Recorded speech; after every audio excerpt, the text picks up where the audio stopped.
بسم اللہ الرحمن الرحیم۔ شیطان انسان دشمن شناسی ایک بہت بڑا سبجیکٹ ہے۔ جب تک ہمیں اتنا ہی پتا ہے کہ شیطان تھا، اس نے سجدہ نہ کیا، نکالا گیا اور اس نے کہا لَأَغْوِيَنَّهُمْ أَجْمَعِينَ إِلَّا عِبَادَكَ مِنْهُمُ الْمُخْلَصِينَ، میں تیرے سارے بندوں کو گمراہ کروں گا اور جہنم میں ڈال دوں گا۔ لیکن اگر ہم شیطان شناس نہ بنے، یعنی دشمن شناسی ایک بہت بڑا سبجیکٹ ہے کہ انسان کو یہ تو پتا ہو نا کہ میرا دشمن کس طرح لڑے گا، اس کے حربے کس طرح ہوتے ہیں، یہ کون بتائے گا؟ یہ اہل بیت علیہ السلام ہمیں بتائیں گے، یہ رسول خدا کی احادیث سے پتہ چلے گا۔ دیکھیے، آپ کا سخت ترین دشمن ہو لیکن آپ کو اس کی حکمت عملی کا پتہ نہ ہو۔ آج کل ہم لفظ انٹیلیجنس یوز کرتے ہیں۔ انٹیلیجنس کس لیے ہوتی ہے؟ کہ یہ دشمن کی باتوں کو سنتے ہیں، ان کے ریڈارز کو چیک کرتے ہیں کہ وہ کیا کر رہے ہیں، ان کے نقشے کیا ہیں، لوگ بھیجے جاتے ہیں تاکہ دشمن کے نقشوں کا پتہ چلے۔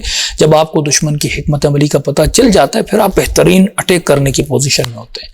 لیکن اگر آپ کو دشمن کی حکمت عملی کا پتہ نہ ہو، بڑے سے بڑا لشکر بھی رکھیں تو بڑے سے بڑے لشکر تباہی کا شکار ہو جاتے ہیں۔ لیکن اگر چھوٹا لشکر بھی ہو، دشمن کتنا بھی بڑا ہو، لیکن اگر آپ کو اس کی حکمت عملی کا پتہ ہو تو یہ دشمن شناسی، انسان کو دشمن شناس ہونا چاہیے۔ اور عزیزو، انسان کا بدترین خطرناک ترین دشمن کون ہے؟ وہ شیطان ہے، جو بہت خطرناک ہے۔ قرآن کی آیت ہے وَإِذَا فَعَلُوا فَاحِشَةً أَوْ ظَلَمُوا أَنفُسَهُمْ ذَكَرُوا اللَّهَ فَاسْتَغْفَرُوا لِذُنُوبِهِمْ وَمَنْ يَغْفِرُ الذُّنُوبَ إِلَّا اللَّهُ وَلَمْ يُصِرُّوا عَلَى مَا فَعَلُوا وَهُمْ يَعْلَمُونَ۔ یہ آل عمران کی صورت ہے کہ جب یہ لوگ گناہ کرتے ہیں اور گناہ کرنے کے بعد یعنی عمل فاحشہ، انہوں نے فاحشہ کیا یعنی برائی کی، فحش میں گئے تو او ظلموا انفسہم، یا اپنے نفسوں پر ظلم کیا۔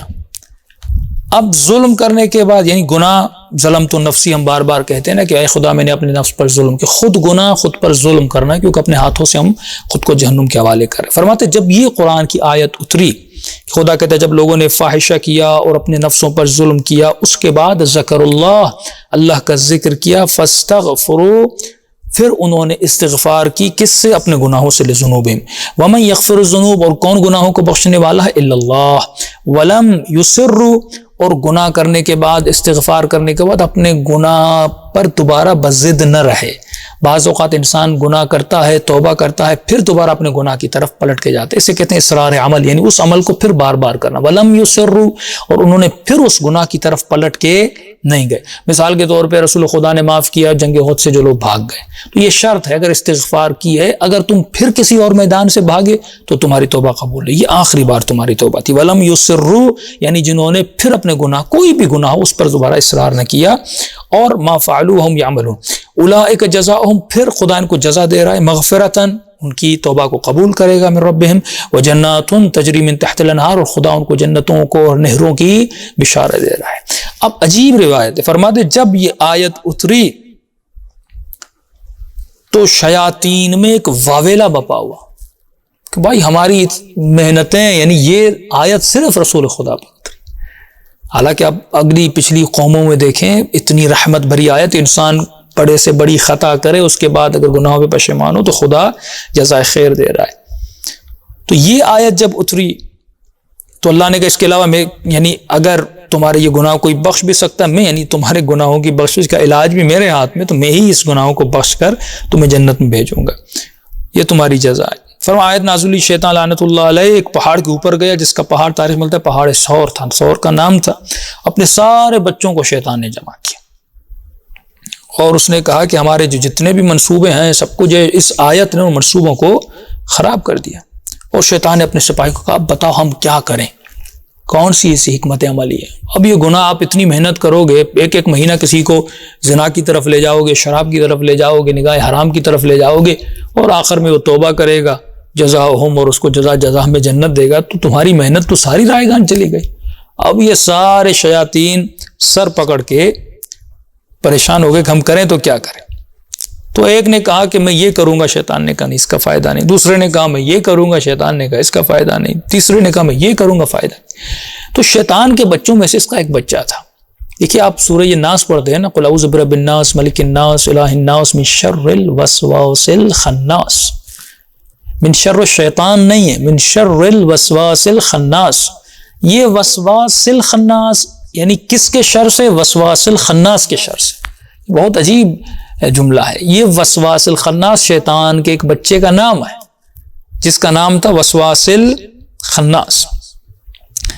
اس بچے نے روایت میں ملتا ہے کہ اس نے کہا کہ میں انسان کے بچے کو ڈوب کے رکھ دوں گا اور اسے جہنمی کر ہی دوں گا. اس نے کہا کیسے کرو گے؟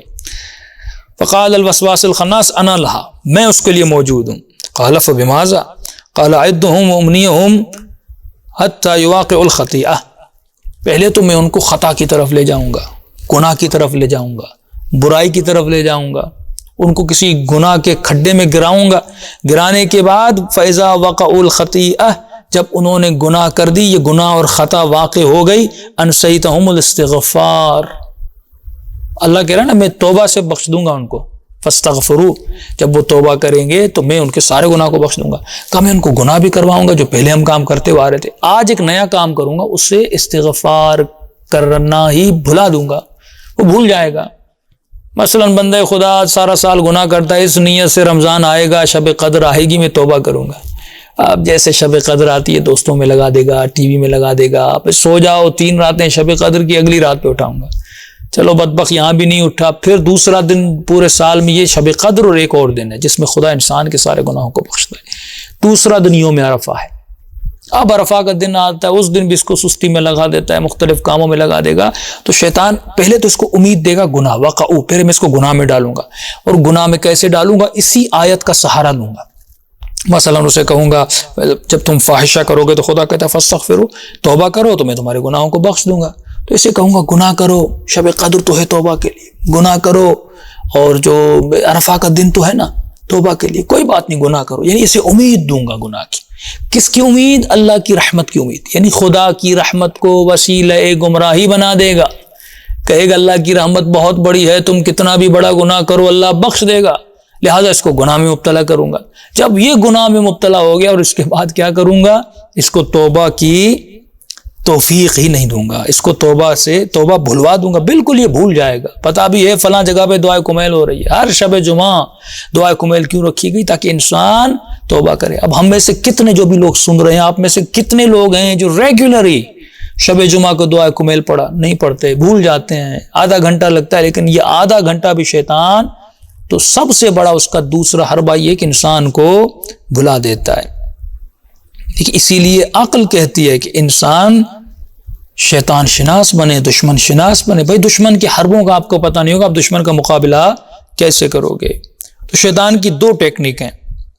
ایک، انسان کو آخرت کے لیے کام کرنے نہیں دے گا. کبھی بھی آپ کو وہ کام جو آخرت کو آپ کی فائدہ دے، آپ کی قبر کو فائدہ دے، شیطان آپ کو اس کام سے روکتا ہے. دوسرا، شیطان آپ کو غافل بنا دیتا ہے، آپ کو توبہ کے دروازے پہ جانے نہیں دیتا.